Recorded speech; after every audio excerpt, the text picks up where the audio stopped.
Vamos à questão 56 da prova de matemática do concurso da Escola de Especialista de Aeronáutica, CFS do ano 2021/2022.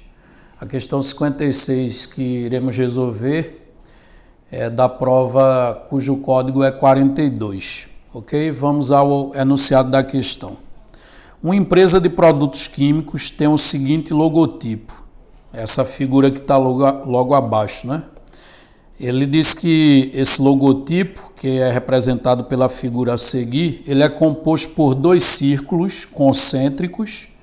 Se você observar a figura, você tem um círculo, né? Você tem a circunferência externa, que é essa da borda, e tem mais uma dentro dela, certo? Na parte de dentro, um pouco menor. E esses dois círculos que são concêntricos, eles foram divididos em 6 setores circulares de 60 graus. O setor circular, grosso modo, né, falando num linguajar bem, seria como se fossem essas fatias de pizza, ok?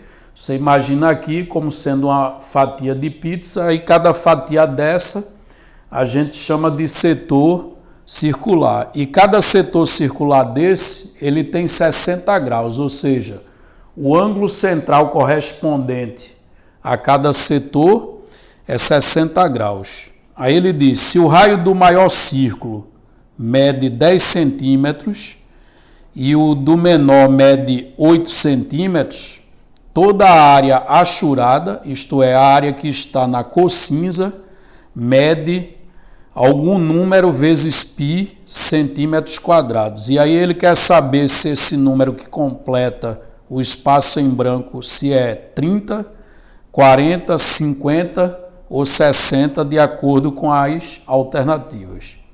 Resumindo, ele quer que calcule essa área cinza, ok? Então vamos à resolução da questão. Observe aqui que temos a figura que vem lá no enunciado.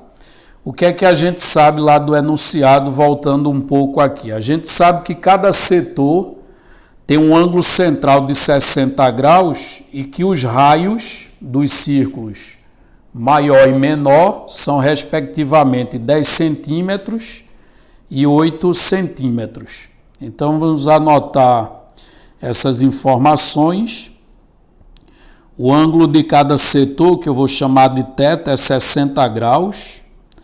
O raio maior eu vou representar por R grande, é igual a 10, e no caso 10 centímetros, né? E o raio menor eu vou representar por R pequeno, que ele diz que é 8 centímetros.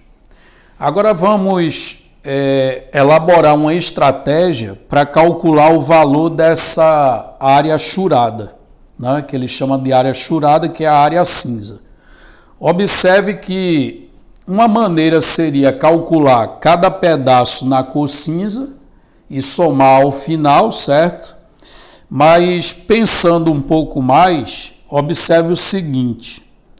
Imagine que eu pinte essa área aqui embaixo de vermelho, ok?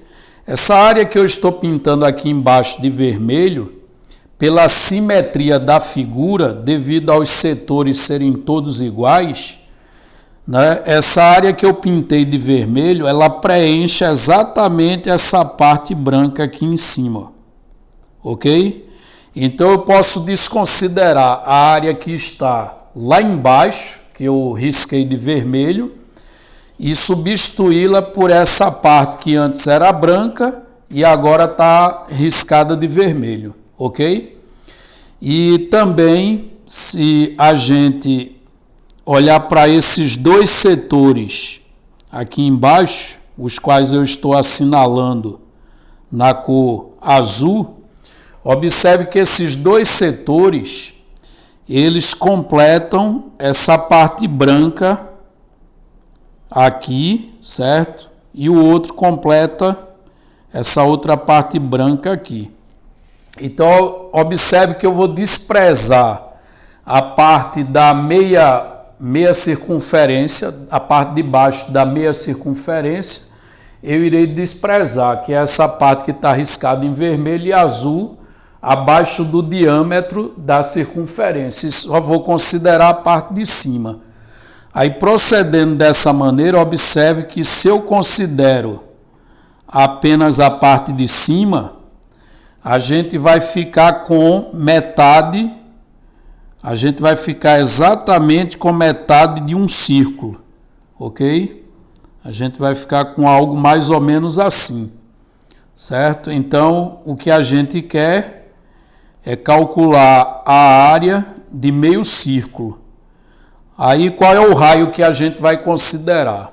Ora, o círculo ele está sendo limitado pela circunferência mais externa. No caso aí, eu vou ter que considerar o maior raio, que é igual a 10 centímetros, certo? Então, resumindo, a gente quer calcular a área de meio círculo de raio 10 centímetros.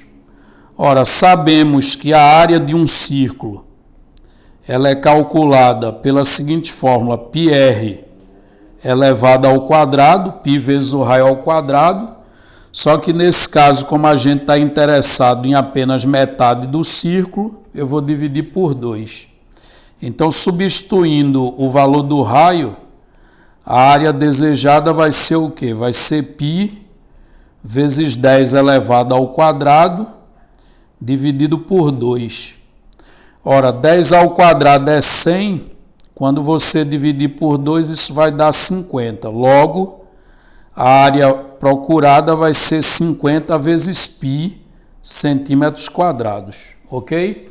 Aí, se você voltar lá no enunciado, veja que eu encontrei área 50π centímetros quadrados. Aí, quando eu volto lá no enunciado, eu tenho o quê? Eu tenho um tracinho em branco e o π logo em seguida, ou seja, eu estou interessado no número que está multiplicando o π lá no valor da área que a gente encontrou, né? E a gente viu que esse número é 50. E 50 encontra-se exatamente na alternativa C. Portanto, a alternativa C é a resposta da questão, certo? E aí temos a questão resolvida, a área 50π centímetros quadrados.